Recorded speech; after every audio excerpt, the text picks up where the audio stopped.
ज्यादातर ट्रेडर्स अपना पूरा फोकस एंट्री पे लगाते हैं, लेकिन प्रोफेशनल ट्रेडर्स जानते हैं कि प्रॉफिट एंट्री से नहीं ट्रेड मैनेजमेंट से बनता है। तो इस वीडियो को एंड तक जरूर देखना।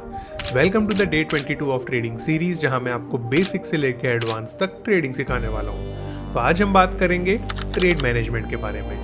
ट्रेड एंटर करने के बाद सबसे इंपॉर्टेंट काम होता है उस ट्रेड को प्रॉपरली मैनेज करना। सबसे पहला स्टेप है ब्रेक इवन मूव। जब मार्केट आपके फेवर में मूव करे और आपका ट्रेड 1 आवर तक पहुंच जाए, यानी जितना रिस्क आपने लिया था उतना प्रॉफिट मार्केट ऑलरेडी दे चुका हो, तो आप स्टॉप लॉस को एंट्री प्राइस पे शिफ्ट कर सकते हो। इससे वर्स्ट केस सिनेरियो में भी आपको लॉस नहीं होगा। अब बात करते हैं पार्शियल प्रॉफिट बुकिंग की। कई प्रोफेशनल ट्रेडर्स 1:1 रिस्क रिवॉर्ड पे अपनी पोजीशन का कुछ हिस्सा बुक कर लेते हैं, जैसे 50% क्वांटिटी एग्जिट करना, और बाकी पोजीशन को ट्रेंड के साथ रन करने देते हैं। इससे प्रॉफिट सिक्योर भी हो जाता है और बड़ा मूव कैप्चर करने का चांस भी मिलता है। अब आते हैं ट्रेलिंग स्टॉप लॉस पे।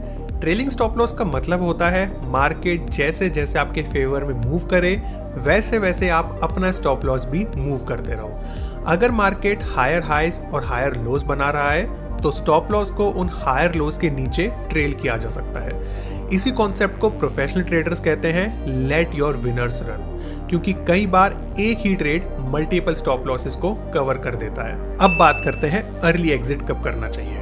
अगर मार्केट किसी इंपॉर्टेंट सपोर्ट या रेजिस्टेंस लेवल पे पहुंच जाए और मोमेंटम वीक लगने लगे, या फिर वॉल्यूम सडनली कम हो जाए, या हायर टाइम फ्रेम पे कोई स्ट्रॉन्ग रिवर्सल सिग्नल मिल जाए, तो प्रॉफिट बुक करने के बारे में सोचा जा सकता है। और अगर कोई मेजर न्यूज इवेंट आने वाला हो तो भी एक्स्ट्रा कॉशियस रहना चाहिए। और सबसे इंपॉर्टेंट बात, ट्रेडिंग में पेशेंस एक बहुत बड़ा एज है। कई ट्रेडर्स जल्दी प्रॉफिट बुक कर देते हैं और बड़े मूव्स को मिस कर देते हैं। इसलिए ट्रेड को प्लान के अकॉर्डिंग मैनेज करो, ना कि इमोशंस के अकॉर्डिंग। नेक्स्ट वीडियो में हम बात करेंगे रिस्क मैनेजमेंट के बारे में, तो आप जल्दी से फॉलो कर लो, क्योंकि मैं आपको 27 वीडियोस में ट्रेडर बनाना चाहता हूँ।